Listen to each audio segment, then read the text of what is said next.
Hello guys, Messenger of Death here, and we are currently on 90 subscribers as of me making this video. Let's get me to 100. If we get me to 100, I'll do a 100 subscriber special. I've been on YouTube for basically 9 years, making videos on and off, and I've finally gotten serious, and you guys and your support have been absolutely amazing. So let's make sure I get to 100 subs by, let's say, the end of this month. It's currently August. Yep. So, hopefully by the end of August, I'll be at least 100 subs. Please help me get there. Thank you so much for your support. Anyway, let's get on with the video. I hope you enjoy. Peace. Only pay win to game as a free route when you hit a brick wall is when you're forced to. Well, there's not really a brick wall here. Like I said, you can infinitely get eggs. Every hour you have a chance of rolling at the tree for either fruit or an egg. Generally, I get an egg at least once every 1 to 2 days. More than one in some occasions.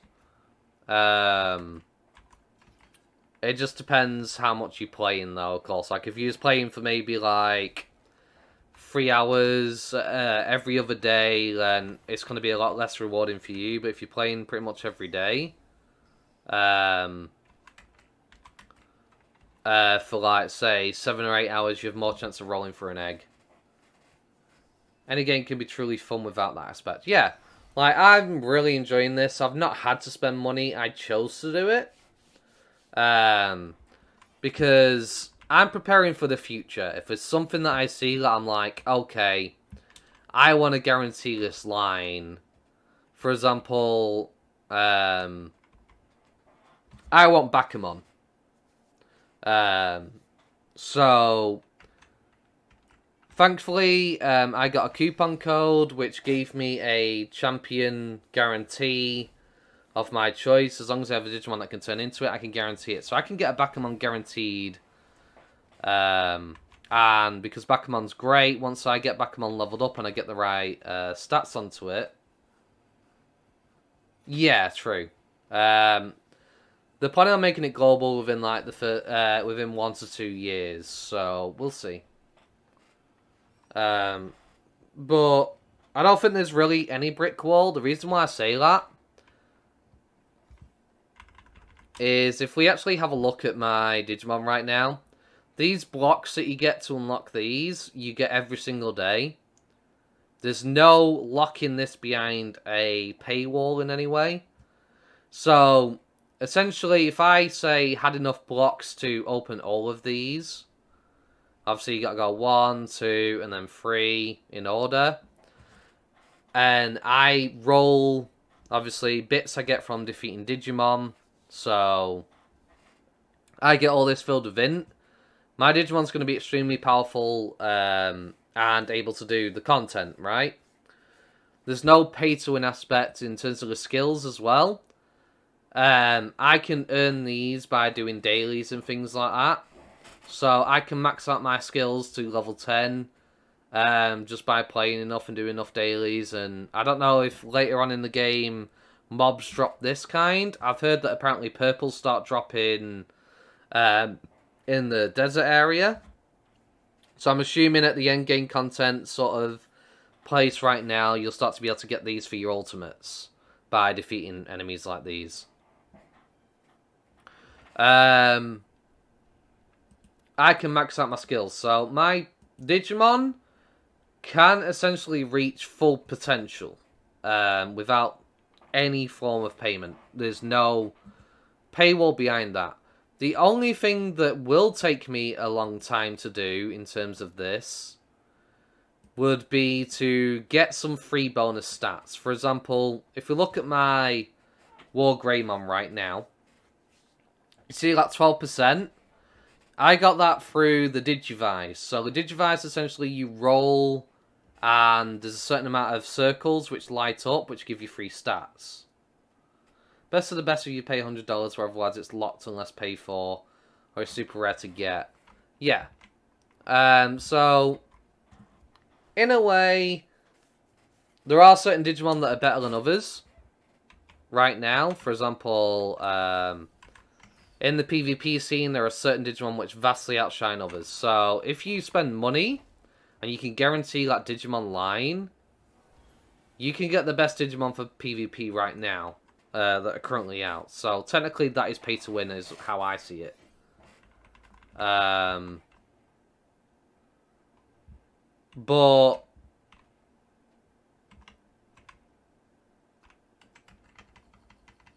like, I can still get that Digimon even though it's rarer to do so. Through raising enough Digimon, I'll eventually get that 10% chance, which will guarantee me that Digimon. Also, when fighting certain Digimon like these, you can get these items, which, these are what you can get just by killing Digimon.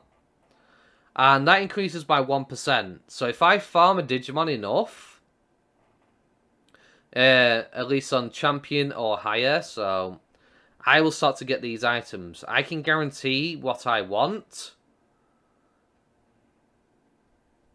by just farming enough. So I just have to fight the correct Digimon. So for Bakumon, if I fought enough of these, where I had like 100 of these, I could guarantee Bakumon without having to spend a single penny in the cash shop. Which is one of the best Digimon right now in terms of champion level and being able to do tons of damage without much investment. So it's not that pay to win really, but obviously when it comes to ultimates, I haven't gotten any ultimate items, so I've not fought enough ultimates to find out whether that's actually a thing. I missed my chance.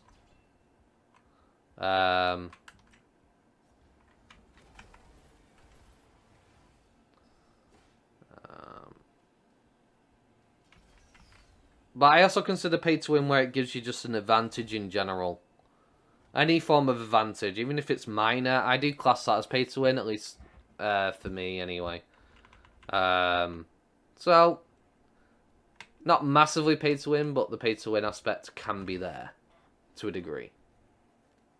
I guess from what you're saying. Pokemon mobile game, you can get a Mewtwo, which was super rare, but you could get it if you pay $50 and it was one of the strongest you could get, otherwise you could grind for. Yeah. So, essentially, to a degree, that is pay to win in my book, because while you can grind for it, you can skip the grind completely and just get that really strong one, which gives you an advantage over those who aren't going to pay for it. So I'd class that as pay for win. But whether it has a big impact is what matters to me the most. Like, if pay to win has a massive impact where it's like, there's no possible way I'll ever do anything. Weeks to get, if not months on a hard... Yeah, okay, so pay to win. Definitely quite a hard pay to win then, if you're having to grind for months. That is ridiculous. And a lot of games like to... I guess you'd call it... What, stuffing? Call it stuffing like a turkey. So, you know, they will fill as much crap in the way to slow you down from getting it and bloat it out. Rather than allowing you to spend some time to get it, they will stretch out as far as possible in order to make sure that you go, well, this isn't worth it and I want this now, I'm going to put money into the game. So I guess you call it stuffing, where they just fill all the crap in between to just drag it out as much as possible. I don't like that. This is when you can't... When you... Yeah. When you can't get stuff unless it's paid for, I hate that in games in general. That is a really aggravating aspect. Definitely agree on that one.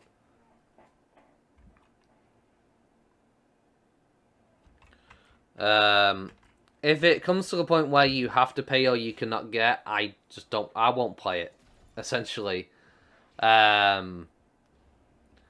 Unless there is a way of getting the item in-game. Like, say, for example... right, so you can buy it from the cash shop, and you can sell it to me in-game for an in-game currency, for example. Yeah, cosmetics is definitely the best route, in my opinion, as well. But yeah, if somebody can buy from the cash shop and then sell to me in game for, I don't know, in this case, let's say bits. So bits I can earn fighting these. Like earlier, I bought some fruit. I bought these peaches because they raise intelligence, and I'm trying to get a Candlemon, which can back them on. I'm trying to get as much int as possible on that Digimon. And there's a chance I can get Candlemon. It's not guaranteed. But if I do get it, it'll have lots of int. So I bought this. You can buy these in the cash shop instead of hoping to get them from the tree. And somebody sold them to me in-game. I don't mind that system. If there's a possibility to do that where you can trade with another player with a cash shop item for something in-game that'll be valuable to them.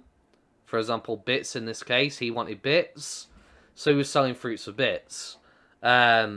He could actually spend money on crowns, go here and go, okay, well, I'm going to buy a bunch of these and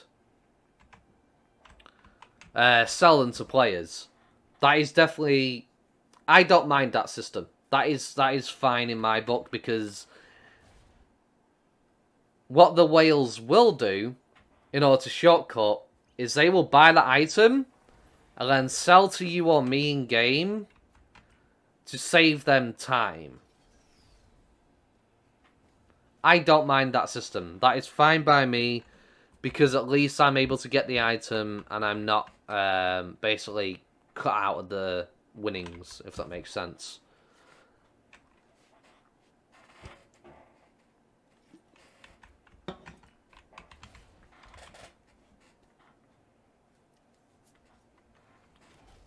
Nice. Heaven's Gate.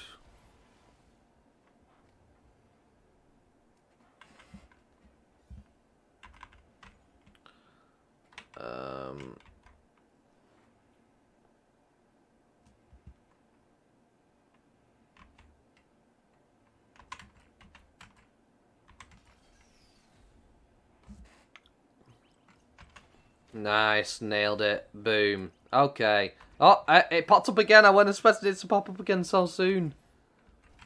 Oh, damn it. Almost nailed it twice.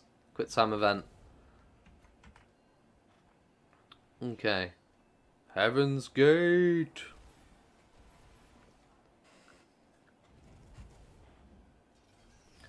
Okay. But yeah, I'm gonna get triple vaccines, because this has made this a lot easier. If I had data right now, I would not be able to take these on, probably. I'd be getting my butt kicked. They'd be punching my stuff in.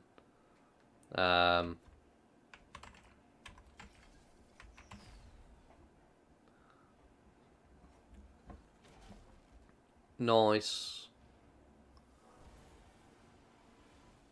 Eat it. How dare you?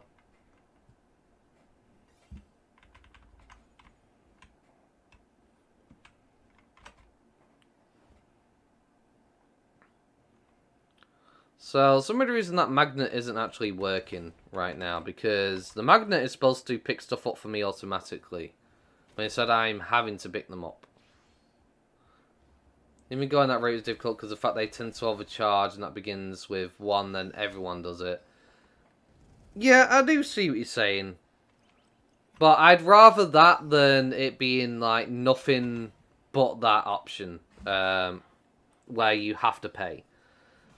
I'm fine as long as they allow people to get it in-game. As long as they don't bloat stuff out for the sake of it. Like, there's a difference between saying, oh, well, this person can buy this and give you this. Or you have to do X, Y, and Z to get this. Which then becomes the whole entire alphabet. Rather than it just being X, Y, and Z. It becomes A to Z.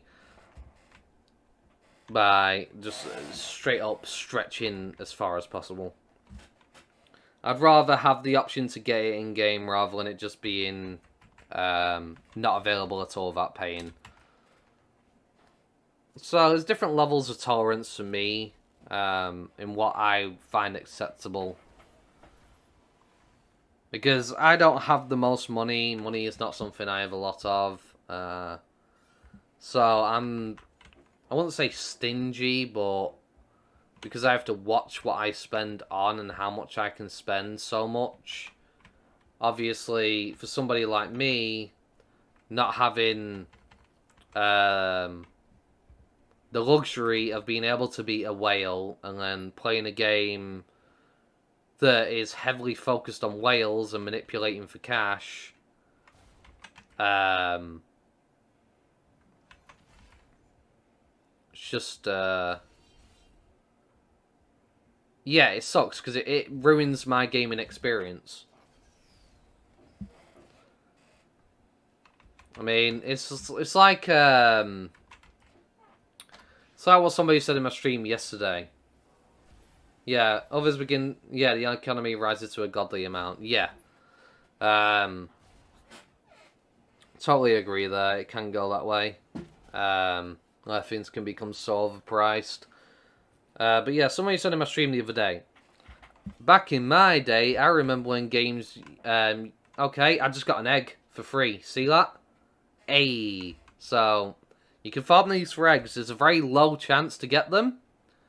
But you can farm them for eggs, which is good, so there is the option there. But yeah, back in my day, when you bought a game, you got the whole game. And that was for me as well. You know, being a 90s baby, it was... When I got a game, that game had to be good. Or it didn't sell. There was no word of mouth. People weren't talking about it. And it weren't going to sell because it weren't a good game. There was no fixing it. There was no releasing a half-broken mess and patching it in here or charging extra money for this and that. It was... You get what you paid for. You got the whole game. Everything's included. There's no pieces missing. Like, there's games nowadays which will have a franchise which has been continuous and it'll be like, oh, well...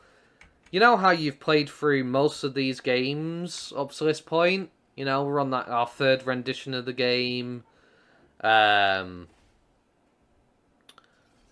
We are now going to make it so those old characters that used to be in the previous version, you have to pay for those now. Like, Gears of War is a prime example. Playing Gears of War 1 through till 4. If I wanted Baird, I had to pay for Baird. Baird was in Gears of War 1. He is part of the franchise. Why am I paying for a character that should already be in the game? Season Pass used to be all DLC. Now it's 2 and you have to buy the rest in the same matter. Yes, exactly. And you know how it all started? It all started with that damn horse armor. Damn you, Bethesda. That's what started the whole entire thing. Bethesda and the horse armor. The first form of virtual DLC became what it is today. Okay, so I've gotten a lot of items that I've missed out on here. Forgot about these. The problem is I filled up my inventory. I got one slot spee. Okay. But yeah, I just don't like the path a lot of gaming has taken, and I should have healed up. Luckily, I only faced one of them, because I have no SP for using my skills right now on my Digimon, and Digimon is pretty much out as well. Nice. Punch them. Beat them. Get the items. Hey, leveled up. Let's go. Right. I mean, at least on the bright side, fighting these is consuming a lot of my food, so I can actually free up some inventory spaces when it comes to foods like this. They're just really annoying right now with the multi-stacks. So, as long as it drains these, that's fine by me.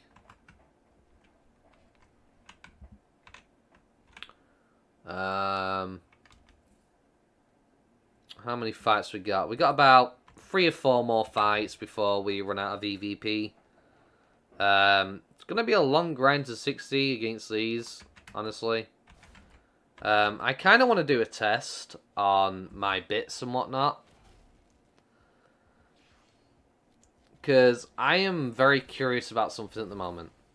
So, at the start of the game, I wouldn't dream of doing this. But there are EVP items you can buy to restore your EVP, so I don't have to revert to Rookie and fight 100 enemies just to get my EVP back.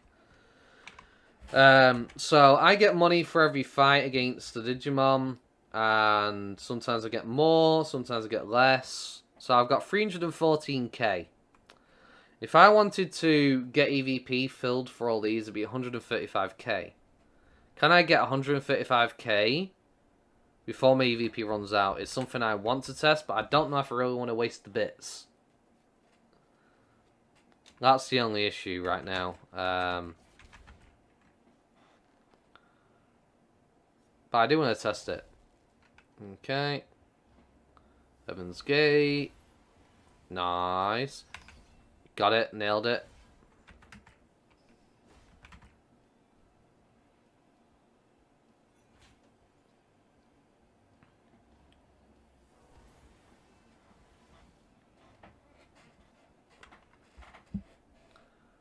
Kaboom, baby.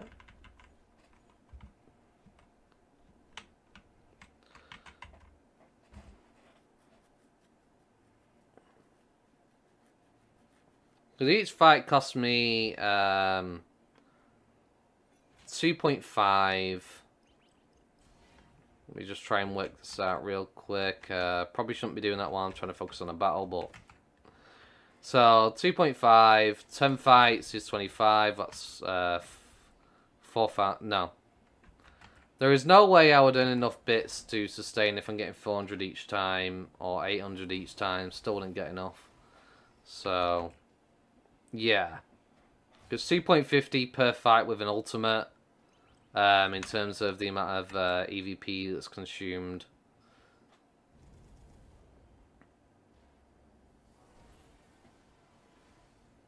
And then 7 you start off with 3 characters, Barrett, Tifa, and Cloud, and you unlock Ares, Yuffie, Kat, Sif, and Vincent. Yeah. So... I have played Final Fantasy VII. I haven't beaten Final Fantasy VII. See, I never really played the Final Fantasy games as a kid. None of my friends played them. I didn't really know anything about them. It wasn't until I got an SS360 that, you know, I was hearing so much about Final Fantasy and whatnot, and I wanted to try it.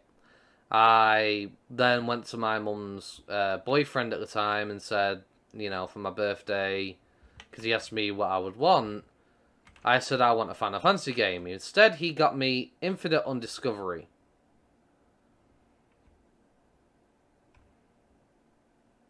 And Infinite Undiscovery is a hell of a hidden gem. It was made by the creators of Final Fantasy. But it wasn't Final Fantasy, which I asked for, but luckily it was a great game still. But yeah, it's definitely a hidden gem. But yeah, I do see what you mean. Final Fantasy VII Remake, you get Barrett, Ares, Tifa, and Cloud, but Yuffie is DLC you have to pay for. Yet Yuffie is an original character, and this is the shit that pisses me off when it comes to games, and the direction everything is taken. And the only thing is, people... The only way that's going to stop is if people speak with a wallet. But people don't. People just accept it. And let it happen and just be like, oh, I'm going to buy it anyway. If everybody came together and said collectively, no, we're not putting up with this bullshit anymore, start doing that for different games, this would all stop. But because people don't, they'll keep doing it because they know it will bring them money. Did you love Yuffie as a character? Well, you're going to have to buy her now. Did you have a fantasy about Cloud and Yuffie being in a romance? And you love that pairing in your Final Fantasy VII days on the PlayStation? Well, now you can make sure that dream happens again. By paying for it. It's, frustrating. I hate it. It's such a toxic system. That's for damn sure.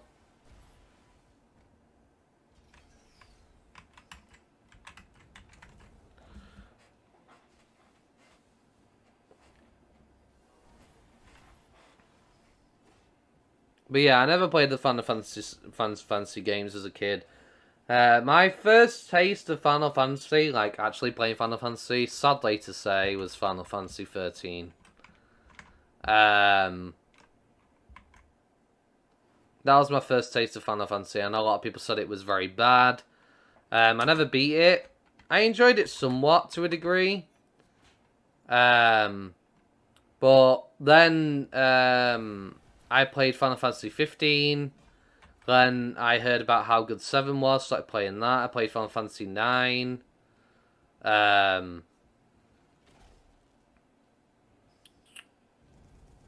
Because they all went on Game Pass on Xbox. So I started playing the games, but I didn't beat them because obviously we're kind of spoiled in terms of choices for games today. So, yeah.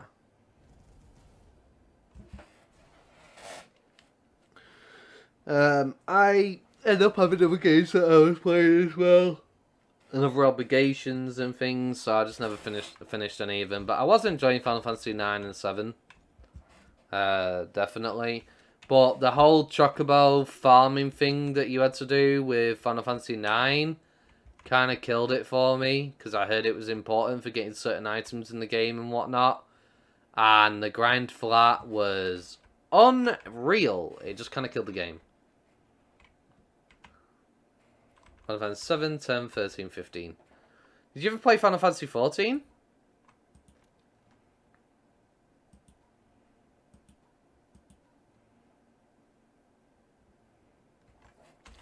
Okay, I need to use a revival item on Megamon because he's not got any EVP at all. Now he's back up.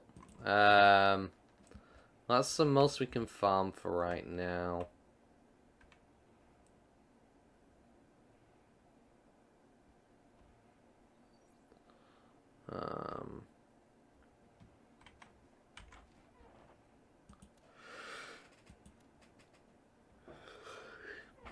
I did give Final Fantasy 14. You can get a fair bit done during the trial. I really enjoyed that when I played it.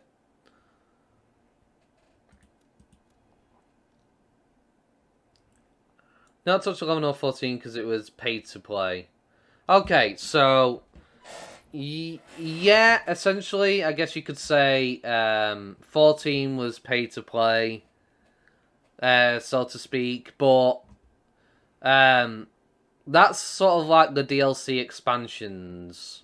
MMOs have expansions all the time, like you got WoW Classic, then Burning Crusade, Wrath of the Lich King, etc. So those are expansions that came out years later. You actually have the full base game of Final Fantasy XIV MMO and all its content without having to pay anything. So there is a lot of content you can do. Obviously, you can then choose to pay for the extra content like Ragnarok and all that. If you want to carry on playing and doing the rest of the content the game has to offer.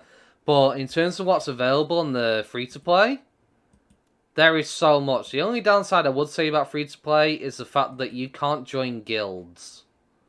That's probably the biggest peeve for me.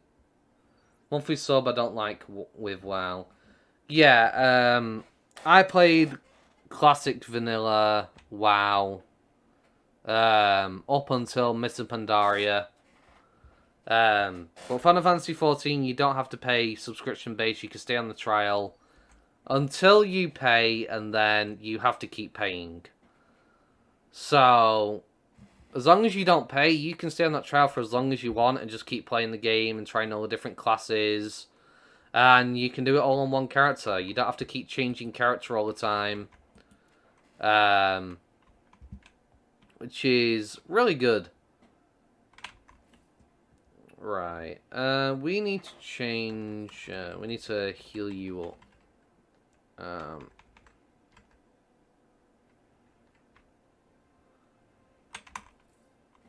Right. Let's grab Gabumon up here. We'll put Patamon here. And Gaburimon in the center. There we go. Hey guys, Messenger of Death here. I just want to thank you all so much for the support you've been showing me lately. It's been absolutely amazing. Please don't forget, I am also doing Digimon Survive right now. I'm also doing Digimon New World right now. So if you're interested in those games, feel free to check those out, because those are on my channel. I have been doing those. Make sure you don't miss that content. And also, if you did enjoy today's video, don't forget to like, comment, subscribe. Thank you very much guys for watching. Remember, I've got a 100 subscriber special planned if I make it there by the end of this month. Hope you all have a wonderful day. Peace.